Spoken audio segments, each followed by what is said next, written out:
ეხება პოლიტიკას, ზოგი დროებით აი მაუწყებს ამ ფონზე რა ხდება ეროვნულ ფორუმში, თქვენ რა ეტაპზე ხართ ახლა აქცევით პოლიტიკურ ბრძოლას და რისთვის ემზადებათ?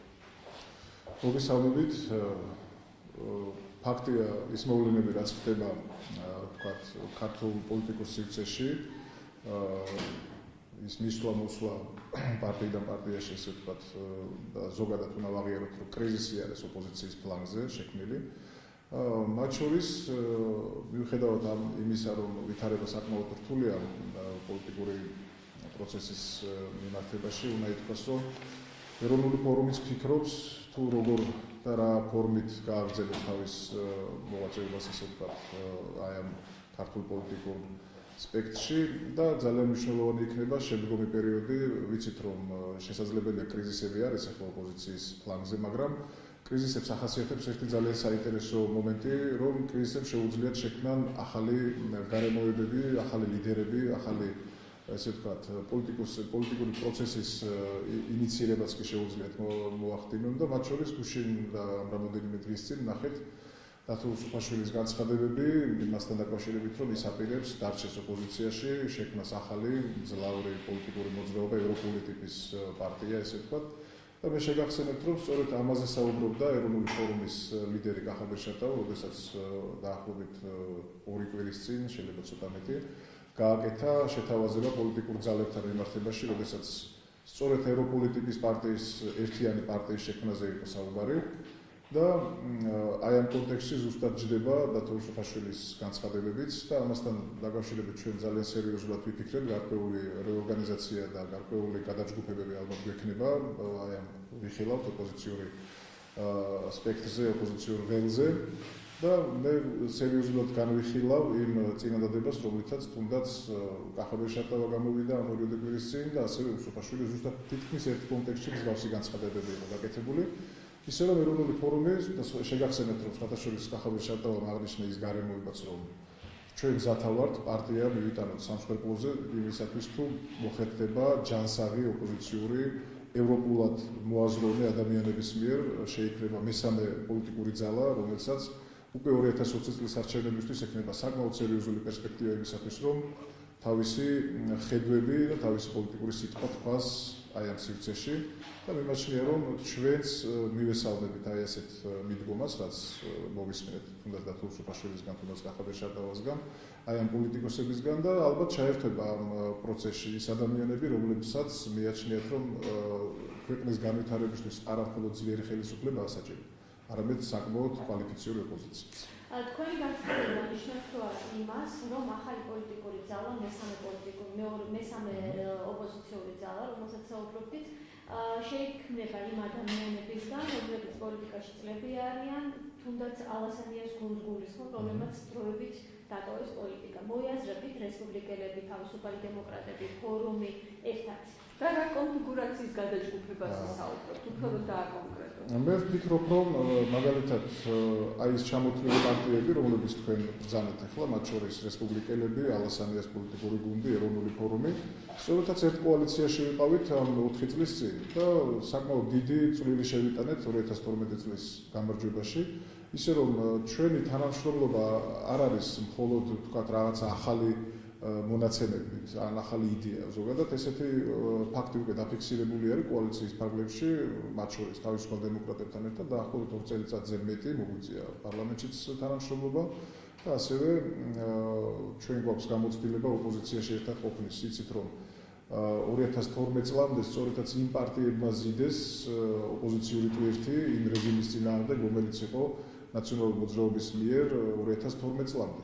ვიდრე ივანიშვილი შემოვიდა პოლიტიკურ სივრცეში, მანამდე სწორედაც ეს პარტიები იყვნენ, ქუჩა იქნებოდა ეს სხვა სახის აქტიურობა, ამ პარტიებს ეჭირათ ის ოპოზიციური დროშა და ეწინააღმდეგებოდნენ იმ ესე იგი შექმნილ ვითარებას, რომელიც იყო იმ პერიოდში შექმნილი. ისე რომ ეს გამოცდილება ჩვენ გვაქვს როგორც ოპოზიციურ ფლანგზე ჩამოთვლილ პარტიებთან, ასევე გვაქვს კოალიციურ ფორმატში. ისე რომ საკმაოდ სერიოზული ადამიანები არიან, კარგი გამოცდილების და ყველანაირ ესე ვთქვათ ფორმებში გამოგზმედილი ადამიანები შეიძლება იქნენ კონსოლიდირებული აი ამ ახალგაერთიანებაში და ვფიქრობ და მიმაჩნია რომ ქვეყანასაც ჭირდება კვალიფიციური ოპონენტები, ხელისუფლებასაც ჭირდება ოპონენტები და ბუნებრივია ისიც რომ ოპოზიციონერი ვთქვათ არ არის ხელისუფლების და ასე ვთქვათ ქვეყნის განვითარების პირიქით კვალიფიციური ოპოზიცია არის სწორედ ის ერთ-ერთი უმთავრესი მამოძრავებელი ბერკეტი, რომელიც პოლიტიკურ პროცესში აუცილებელია.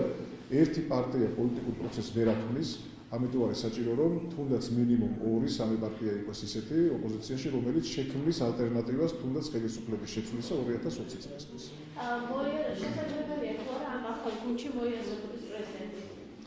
ვერ გეტყვით, მე ამასთან დაკავშირებით ინფორმაცია არ მაქვს, თუმცა ვერც დავადასტურებ და ვერც უარყოფ, არ ვიცი პოლიტიკა არის უბრალოდ ახსავსე, თუმცა ამ ეტაპზე, რადგანაც პრეზიდენტის ადმინისტრაციის განცხადებიდან ჩანს, პრეზიდენტი არ აპირებს გარკვეულ პარტიულ საქმიანობაში თავის თავს ვერ ხედავს ჯერჯერობით, მაგრამ როგორ შეიძლება ვითარება ამასთან ჯერჯერობით ნაადრევია საუბარი.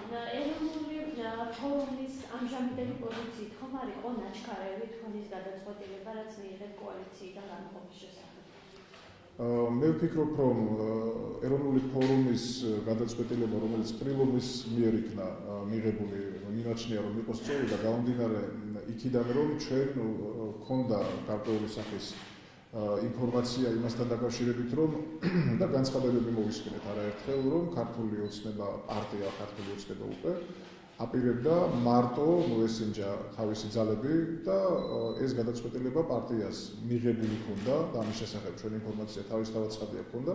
როდესაც პარტნიორობის სურვილი აღარ არის კოალიციაში, თავისთავად ცხადია ასეთი კოალიციები იშლება. ან ერთ პარტიაში გადაიზრდება და შესაძლებლობა, ან ზოგადად წყვეტს თავის არსებობას მომდევნო არჩევნებამდე.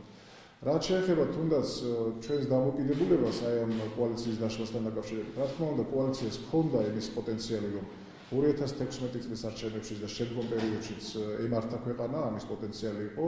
რაც შეეხება დაშლას, მე შეგახსენებთ იმას, რომ რესპუბლიკური პარტიის მაშინდელი ხელმძღვანელობა პარლამენტის თავმჯდომარეც პრემიერ-მინისტრთან ერთად, რომელიც ქართულ ოცნებას წარმოადგენდა, შეთანხმდნენ ორ პარტიულ, თუნდაც იმ ფონზე რომ იშლებოდა კოალიცია, ორ პარტიულ სტრატეგიულ თანამშრომლებაზე, მაგრამ ამასაც საბოლოო ჯამში მიუხედავად იმისა, რომ ბოლომდე მიიტანეს, ვთქვათ, და ბოლომდე დარჩნენ კოალიციაში რესპუბლიკური პარტიის მინისტრები, ამასაც გაგრძელება არ მოყვა, გამომდინარე იქიდან, რომ ქართულ ოცნებას ჰქონდა გადაწყვეტილება მიღებული საკუთარ გუნდში, რომ მომდევნო 2016 წლის არჩევნებში მოესინჯათ დამოუკიდებლად საკუთარი ძალები. ეს იყო და ეს გადაწყვეტილების უმთავრესი მიზეზი იყო, რომ ქართულ ოცნებას აღარ ჰქონდა სურვილი კოალიციურ ფორმატში ემართა და ეს არაერთხელ თქვა დადასტურებულა იმ გადაწყვეტილებებით, რომელსაც თქვა უკვე შემდგომ პერიოდში ხდებოდით საერთო ფონზე მათ მიერ მიღებულ გადაწყვეტილებებს გულისხმობ. თავისუფალი დემოკრატიის ყოფილი წევრების რამდენიმე თუ აღიქვათ იგივე დავით ჩიქოვანი, ონოფრიშვილი, ვიქტორ დოლიძე, ასევე სხვა ფიგურები საუბარია მათი გამოყენებაზე სხვადასხვა მიმართულებით ქვეყნის საკუთრების თქვენ როგორ ახასეთ ამას თანამშრომლობას და თქვენს თანამშრომლობა შეიძლება ამჟამინდელ ხელისუფლებასთან ეს ნიშნავს იმას, რომ ეს ადამიანები მესამე პოლიტიკურ ცენტრში ვერ მოხვდებიან. თავისთავად თუ ისინი მიიღებენ გადაწყვეტილებას და რაც ამის ნიშნები ჩანს, რომ ისინი ხელისუფლებასთან ითანამშრომლებენ, უნდა აღვნიშნოთ ის გარემოება, რომ ხელისუფლება და მთავრობა მიიღებს რამდენიმე კვალიფიციურ ჩინოვნიკს სახელმწიფო მოხელეს, მაგრამ პოლიტიკური სპექტრი და ოპოზიციური ველი დაკარგავს რამდენიმე კვალიფიციურ პოლიტიკოსს. რომელი ჯობია ქვეყნისთვის და მისი განვითარებისთვის. ეს არის საკითხავი, მე ვფიქრობ, რომ კვალიფიციური პოლიტიკოსები, რომლის საკმაოდ დეფიციტიც არის დღევანდელ პოლიტიკურ სპექტრში, ჯობდა რომ ყოფილიყვნენ პოლიტიკურ სპექტრში და სახელმწიფოს მოხელეების მოძებნა ხელისუფლებას არ გაუჭირდებოდა, თუნდაც აი ამ ჩამოთვლილი პიროვნებების შესაფერებელი და შესადარებელი სახელმწიფო მოხელეების ტონა არ გაუჭირდებოდა. ანუ ცარიელი და ვაკანტური ეს ადგილები არ დაგჭირდება. სამაგიეროდ იზარალა ესე ვთქვათ, აი ამ პოლიტიკოსების გადასვლით ხელისუფლებაში ოპოზიციურმა ველმა, პოლიტიკურმა სპექტრმა და კვალიფიციური პოლიტიკოსები ვეღარ იქნებიან წარმოდგენილი პოლიტიკურ სპექტრში, ვინაიდან ისინი იქნებიან ჩინოვნიკები და სახელმწიფოს მოხელეები. და მაჟორიტარულ სისტემაზეც კითხავთ, ვინაიდან საკონსტიტუციო უმრავლესობა არსებობს, იყო პირობა სისტემის აუქმებასთან დაკავშირებით თქვენ რა მოლოდინი გაქვთ? მოლოდინი მაქვს იმისა, რომ უпроსტოდ სურვილი მაქვს იმისა, რომ ის ინიციირებული კანონპროექტი, რომელიც არის უკვე პარლამენტში შესული, განხორციელდეს და მივიდეს ბოლომდე, თუ ქართული ოცნება ამას გააკეთებს, მაშინ ის დაამტკიცებს იმას, რომ მას უნდა საქართველოში პარტიული მმართველობის და პარტიული დემოკრატიის განვითარება. ეს შეუწყობს ზოგადად პარტიების განვითარებას ქვეყანაში და სწორი და ჯანსაღი პოლიტიკური პროცესის წარმოებას და თუ ამისი მომხრე არის, ეს იქნება ყველაზე მაჟორიტარული საარჩევნო სისტემის გაუქმება, იქნება ყველაზე უფრო სერიოზული გზავნილი ქართული ოცნების მხრიდან, თუ როგორ აპირებენ ისინი ქვეყნის მომავლის და როგორ ხედავენ ქვეყნის მომავალს და ქვეყნის დემოკრატიზაციის უფრო მეტ ხარისხში აყვანას. აი ეს არის სწორედ ის ზღუდე, ის ზღვარი, რომელთაც ქართული ოცნება გვიჩვენებს ალბათ საზოგადოებას, აპირებენ თუ არა უფრო მეტი დემოკრატიის შემოტანას ჩვენ ქვეყანაში და პარტიების განვითარებას. დღეს სამწუხარო გახლავთ ის, რომ პარტიები ვერ არის ჯეროვნად განვითარებული, პარტიებში არ მედის ისეთი პროცესი, რომელიც ქვეყნისთვის და პარტიის განვითარებისთვის იქნება ძალიან კარგი და შესაბამისად ქვეყნის განვითარებისთვისაც იქნება ძალიან კარგი. აქედან გამომდინარე მიმაჩნია, რომ მაჟორიტარული კორპუსი თუ კი გაუქმდება საქართველოში, პირველ რიგში მოიგებს პოლიტიკური პარტიები.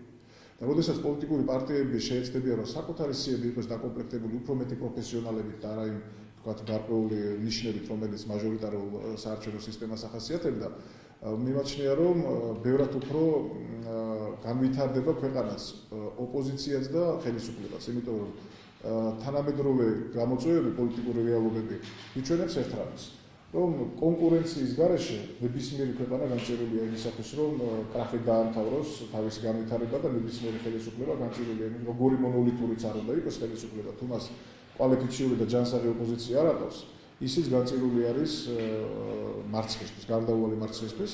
ჩვენ დავინახეთ ეს საქართველოს უახლესი ისტორიის განვითარების დროს, თუ როგორ ამთავრებდნენ ისეთი ძალიან ქარიზმატული და ძალიან ავტორიტეტული ლიდერები, როგორიც იყვნენ, თუნდაც აღარ ვიტყვი ზუსტად გამსახურდიას, იმიტომ რომ იქ სხვა მოვლენასთან ჰქონდა საქმე, ქვეყნის გარედანაც იყო ინსცენირებული მისი დამხობა. ასევე ვთქვათ, იგივე შევარდნაძის, იგივე სააკაშვილის და არ მინდა რომ ბიძინა ივანიშვილსაც და ამ ხელისუფლებასაც იგივე ბედი ჰქონდეს და იგივე ბედი გაიზიაროს. სწორედ ამისთვის არის საჭირო უფრო მეტი გამჭვირვალობა, პლურალიზმი, ას და სხვადასხვაობა და აი ამისთვის არის სწორედ საჭირო მაჟორიტარული ინსტიტუტის გაუქმება, ვინაიდან ჩვენ ნახეთ, რომ ყველა ოლქში პრაქტიკულად 99% ოლქებში მაჟორიტარებისა გაიმარჯვა ქართული ოცნების მაჟორიტარება. ესეთი რამე არ ხდება საერთოდ განვითარებულ დემოკრატიებში, არ ხდება ევროპულ სივრცეში, არ ხდება განვითარებულ დასავლურ სივრცეში ზოგადად და მიმაჩნია, რომ თქვათ, ეს არის ერთ-ერთი შემაფერხებელი ფაქტორი ქვეყნის განვითარებისათვის. ეს უკვე არქაული ინსტიტუტი, რასაც მაჟორიტარული სისტემის არჩევნები ქვია. ბატონო, გასაგებია, რომ სისტემა მაჟორიტარული პლუს პროპორციული, ანუ შერეულიდან საქართველოს არის პრობლემა, მაგრამ მეორე თქვათ, იმ პარტიების პრობლემა, რომ პროპორციულ სისტემაზე გადასვლის შემთხვევაში ეს საარჩევნო ბარიერი არსებობს, ხო? და გასაგებია, ცოტა სხვანაირად დაიწყება, მაგრამ დაიწყება ბარიერი 3%. მაგრამ პარტიებს თუნდაც მინიმალური ხვალით გადალახვის პრობლემაც აქვს. ესეც არის ადრე ოპოზიციურ პლანზე პრობლემა და ეს გამოაჩინა. შესაძლოა ამ არჩევნებმა, ბოლო არჩევნებმა შესაბამისად რა უნდა გააკეთოს პარტიებმა, რომ თუნდაც ის ბარიერი და ის ზღუნდლი რაც იქნება, თუნდაც პროპორციული სისტემის შემთხვევაში გადალახონ და მანდატები აიღონ და თქვა არ მივიღოთ ისე ვის რომ თქვა სახელმწიფო პარტია იყოს მანდატების უმრავლესობის მფლობელი. ანუ ესეც არის პრობლემა ამაზე. აი ამ პრობლემას, რასაც ახლა თქვენ საუბრობთ, სწორედაც ყველაზე მეტად ხაზგასმა გაუკეთა მაჟორიტარულმა სისტემამ. ამან უფრო გააღრმავა თქვათ ის უცხული, რომელიც იყო თქვათ ბარიერს გადალახულ პარტიებსა და ბარიერს ვერ გადალახულ პარტიებს შორის. და საინტერესოა ერთი მომენტიც, რომ ბარიერი ვერ გადალახეს ვერც ერთმა პარტიამ, რომელიც იყო კოალიციაში წარმოდგენილი. ესე ძალიან საინტერესო საკითხი არის. და ეს იყო სწორედ ის პარტიები, მეორე, რომლებმაც თავისი ზურგით ზიდეს ოპოზიციური ტვირთი მიხეილ სააკაშვილის მმართველობის დროს. და დღეს ვერც ერთი მათგანი ვეღარ ლახავს ბარიერს. და სწორედ მაჟორიტარული ინსტიტუტსაც იმ პრობლემას, რაზეც თქვენ საუბრობთ, სწორედ მაჟორიტარული ინსტიტუტიც აღრმავებს აი ამ პრობლემას და მე შემიძლია გითხრათ, რომ ალბათ საჭირო იქნება ერთი ძლიერი ოპოზიციური პარტიის შექმნა და გადაჯგუფება სწორედ აი ამასაც გულისხმობს, რომელსაც უკვე აღარ იქნება ბარიერის გადალახვის პრობლემა. ამას იმიტომ გეკითხებით, რომ იგივე საკითხი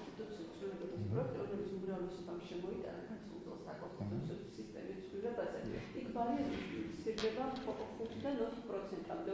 პროპორციულად მრავალმანდატიან ოლქებში. ის 4%-იც უკვე არის არსებული პარტიების პრობლემა. ჩვენ დღევანდელმა ვითარებამ დაგვანახა ოპოზიციაში მყოფი ადამიანების გულისხმობ განსაკუთრებით, რომ აუცილებელი არის ძალისხმევის გაერთიანება. სათითაოდ სულ ყველა დამარცხდა, როდესაც თუკი ჩვენ შევკრებთ ჯანსაღი კვალიფიციური ოპოზიციური პარტიების საერთო ესე ვთქვათ აღებულ და მიღებულ ხმების რაოდენობას, მაშინ ბარიერის გადალახვის პრობლემა უკვე აღარ დგას. ამას გულისხმობ, რომ ის სეგმენტი, რომელიც არის დარჩენილი იმ პარტიებში, რომლებმაც ვერ გადალახეს ბარიერი, თუკი ეს იქნებოდა გაერთიანებული და გამთლიანებული, რა თქმა უნდა, იდეოლოგიური საფარველის ქვეშ, ამ შემთხვევაში ბარიერის გადალახვა ოპოზიციურ ძლავ გაერთიანებას აღარ ეკნებოდა. სწორედ ამისთვის არის მიმართული ის ძალისხმევა, რომელიც ახალგაზრდამ განაცხადა 2 კვირის წინ, იგივე დაახლოებით იგივე კონტექსტში განცხადება გააკეთა უსუფაშვილმა. ახლა ამჟამად დაიწყება ალბათ საკმაოდ სერიოზული და ინტენსიური მოლაპარაკებები აი ამ ჯანსაღ პოლიტიკურ ძალებს შორის, რომ მოხდეს ერთიანი ძლავრი ფრონტის შექმნა იმისათვის, რომ 2020 წლისათვის საქართველოს პარლამენტი იყოს უკვე მრავალპარტიული, რაც მე ვფიქრობ, იქნებოდა ბევრად უფრო კარგი იმ შემთხვევაში, თუკი 2016 წელს დაფიქსირდებოდა რამდენიმე პარტია დამატებით საქართველოს პარლამენტში. აი ეს იქნებოდა ყველაზე მთავარი და ყველაზე კარგი განვითარების მაჩვენებელი ჩვენი ქვეყნისათვის. მრავალი აზრი, მრავალი კვალიფიციური ადამიანი სხვადასხვა პარტიებიდან პარლამენტში ნამდვილად წაადგებოდა ჩვენს ქვეყანას.